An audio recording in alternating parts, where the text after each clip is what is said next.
Now we'll talk to international and world politics. Yes, and of course, it's former President, maybe even future President, Trump.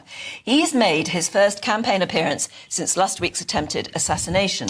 Now, it also marked his first appearance alongside recently announced running mate J.D. Vance. And it all comes as pressure rises on President Biden to drop out of the campaign, with Trump discussing Nancy Pelosi's lack of support for Biden overnight. Did you see Nancy Pelosi is selling out Biden now? Did you see? She turned on him like a dog. Well, I don't know if he should continue. All of a sudden, where did that come from? She was 100%. All of a sudden, she's not sure.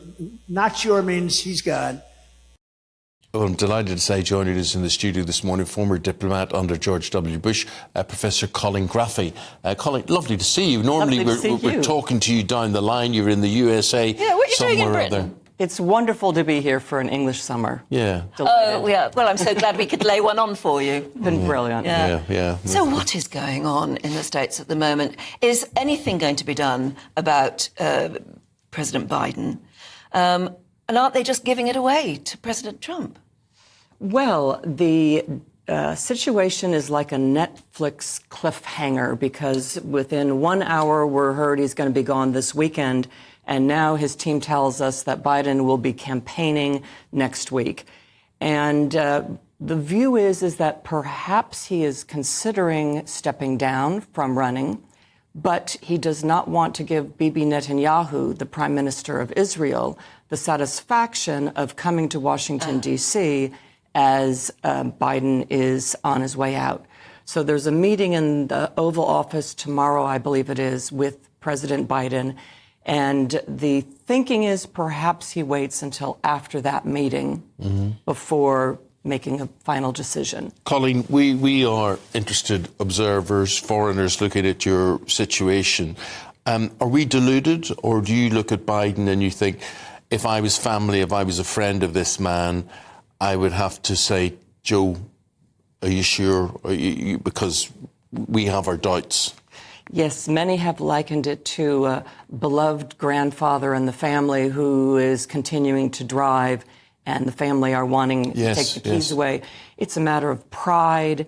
It's a matter of taking away independence and, just everything about you that suddenly you're being told you're not capable. And, of course, we all don't want to think that.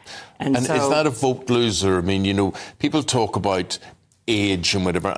To me, it's nothing to do with age. I look at this man and I am concerned that it's a health thing. There are many 81-year-olds, yes, 85-year-olds, 90-year-olds that are completely capable of doing many things.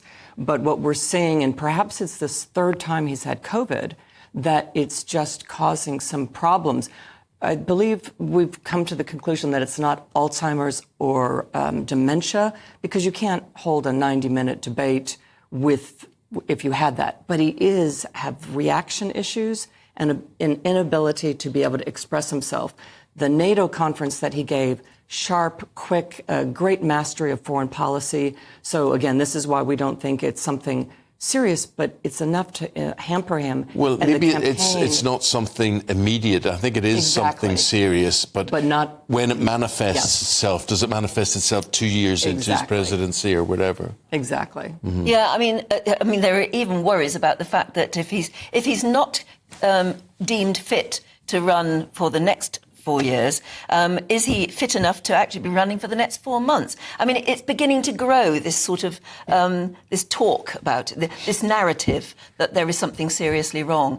And given that, that's becoming the story rather than the things he wants to talk about. That's right. And I think there's no view that he should step down now. To Eamon's point, this is something that's manifesting itself slowly and is going to get worse.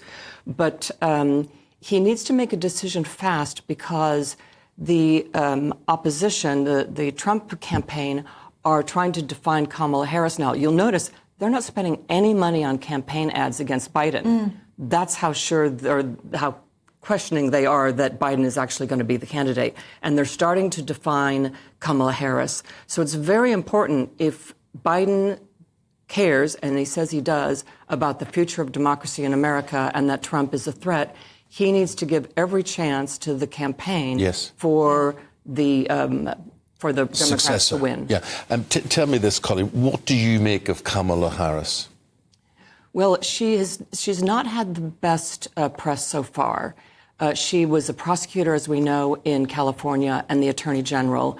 That doesn't mean you're a retail politician, that you've been out there on the hustings and debating. But has Biden given her a chance to blossom? Somewhat. She was given the task of the border czar, which is not the best task to be given, but she didn't do well on there. There were some interviews that she did that she fluffed, and again, it's perhaps because she doesn't have that political experience behind her. But she has not been given much of the limelight, but when she has, it's not been impressive. So it might be that's why the Biden administration did not give her more time, but it also means that she's undefined, and this allows the Trump campaign to move in and define her negatively. And interestingly, who would ever think of accusing Trump and the Trump campaign of being subtle? But they've laid off Biden because the optics would not look good at the moment, because it's almost like being unkind about somebody who's ill. Yeah. So they've laid off Biden, and instead Trump is just going ahead with this razzmatazz. I mean, they're so good at it. They're so polished. Yes, and to your point, you notice even at the debate, Trump realized to just lay off and let Biden fall. Will sink himself. Yeah. Yes, yeah. Exactly. What about Donald Trump and this J.D. Vance pairing that is going on there? I mean, goodness me, a week ago, Donald Trump could have been dead. And the very fact that he continues on, and, people talk about this nonsense, was this set up, was this, I mean, how could somebody fire a bullet within a millimetre of your brain? Yeah, as a setup. Yeah, as a setup, it's incredible. But he doesn't seem to be shaken too much by all of this. I mean, it's incredible. If this happened to any of us, we'd be deaf in one ear at least. It's amazing how quickly it has moved on. And I think we can quickly say that these conspiracy theories are ridiculous. Yeah. The idea that either the Trump group would want to engineer this, yes, ridiculous, and also that the Secret Service would be up to this. Clearly, there is a mistake that's been made, and there's going to be accountability for that. But the Secret Service are very proud of their job. They're being criticized because they were not obviously taking care of the perimeter. They didn't provide as much coverage as they now are. Today, or the last rally, they said that they're covering him as if he's president, because they're recognizing that especially some threats that came through from Iran, allegedly, and this is why they started to up as well. I mean, it was the most appalling mistake, wasn't it? Yes. And I know the Secret Service, it is a matter of pride that, nothing happens on my watch. And I'm afraid it did. And it nearly succeeded. And it seems like because the Secret Service didn't have enough people to cover this, they use law enforcement all the time. But it was the coordination between the different factors of the law enforcement and the Secret Service that there were gaps in between. Yeah. Okay. Colleen, lovely meeting you. Lovely talking to you. Nice to see you. Have yourself a good summer. Thank you. And thanks for gracing us with your presence today.